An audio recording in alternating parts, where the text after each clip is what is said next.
Kita bahas lagi globalis, walau tidak ada hubungannya dengan fulus di kantong kita secara langsung, yang bisa untuk membayar biaya bulanan listrik, internet, sandang pangan, pendidikan, kesehatan, yang sekarang kita sedang sangat perlukan. Namun, memahami gerakan yang terjadi di dunia ini memberikan kita pemahaman akan langkah ke depan untuk menyalip di tikungan, mengubah masalah menjadi peluang. Mundur sedikit ke rapat Jacqueline Island di tahun 1910 yang ingin dolar menjadi mata uang dunia, baru terlaksana dengan 2 perang dalam 35 tahun setelahnya. Baru pada tahun 1945, impian mereka menguasai dolar tercapai. Globalis dengan world currency sesungguhnya adalah pasangan sejati, sehingga ketika mata uang negara bermain dalam 70 tahun ini menjadi tidak terkendali secara penuh oleh globalis, globalis tidak suka. Globalis ingin pegang kendali lagi. Globalis terinspirasi dengan apa yang dilakukan anak muda di tahun 2009 menciptakan Bitcoin. Bitcoin tercipta karena ketidakpercayaan dengan mata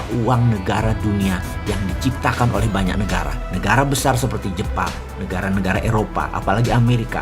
Uang itu dicetak sak mau-maunya mereka, dan setelahnya negara kuat tadi ngerjain negara lemah dan negara berkembang untuk menelan kelebihan cetakan uang mereka. Inilah yang membuat Bitcoin dengan algoritmanya akan menjadi lebih adil dalam tanda petik, lebih fair, sehingga terukur dalam jumlah sisi uang beredar sebagai alat tukar dan alat bayar yang terpercaya. Ini harus kita jelaskan dengan rinci lagi, khusus tentang Bitcoin ini. Dan jangan terus merasa informasi kali ini mewakili kripto lainnya. Lupakan kripto lainnya, hanya khusus Bitcoin.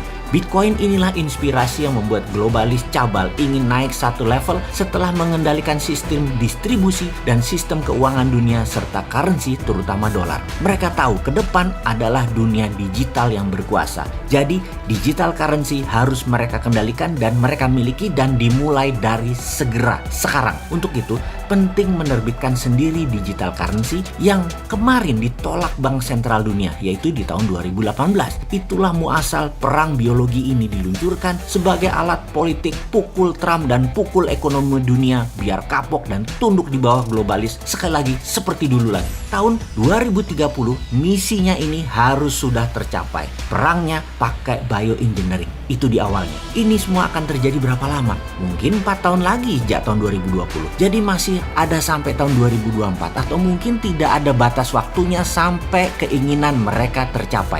Maka jawabannya, perang ini masih panjang, virus masih panjang. Lalu apakah senjatanya hanya virus COVID? Saya belum berani menjawab. Perlu pendalaman lagi. Bisa saja tool lainnya lagi yang mereka pakai. Ada banyak yang nggak bisa kita tebak. Bisa perubahan cuaca, bisa makanan berkurang stoknya, dan lain sebagainya. Yang jelas casualties at war atau korban perangnya bisa besar sampai negara-negara nasionalis patriotik menyerah semua. Target mereka apa sih? Jangan-jangan 200 juta pengangguran di seluruh dunia itu terjadi beneran. Jangan-jangan 2% dari populasi yang terpapar dari target 1 miliar manusia kena korban COVID akan hilang nyawanya. Dan ini benar-benar terjadi.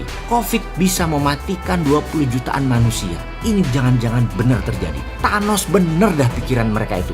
Jahat. Kalau kita mikrokan ke Indonesia, maka angka 5 juta bisa terpapar dengan korban 150 ribu jiwa melayang dalam kurun waktu 4 tahun ke depan. Dan ini bisa terjadi. Wah, ini sadis sekali. Amit-amit dan tidak boleh terjadi. Saat ini dengan angka COVID terpapar 800 ribuan saja sudah sangat mengerikan. Jangan sampai yang terpapar 2 juta manusia terjadi di tahun 2021 ini. Ini mengerikan. COVID harus bisa ditangani segera.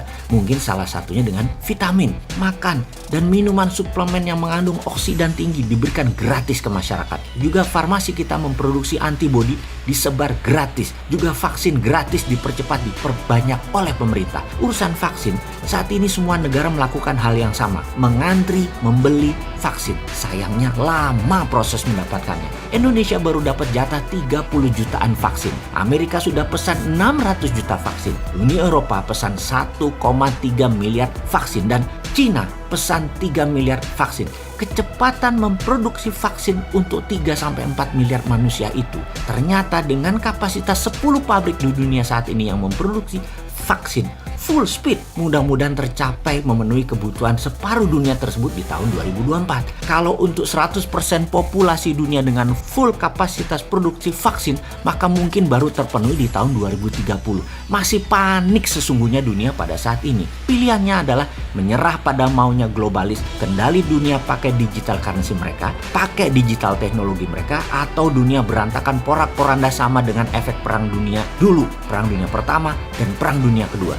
Atau berstrategi seperti Trump yang patriotik nasionalis yang terbukti gagal membendung globalis dan membuat dunia dikotak-kotakan seperti sekarang, kecuali nurut maunya globalis. Nurut maunya globalis itu bagaimana?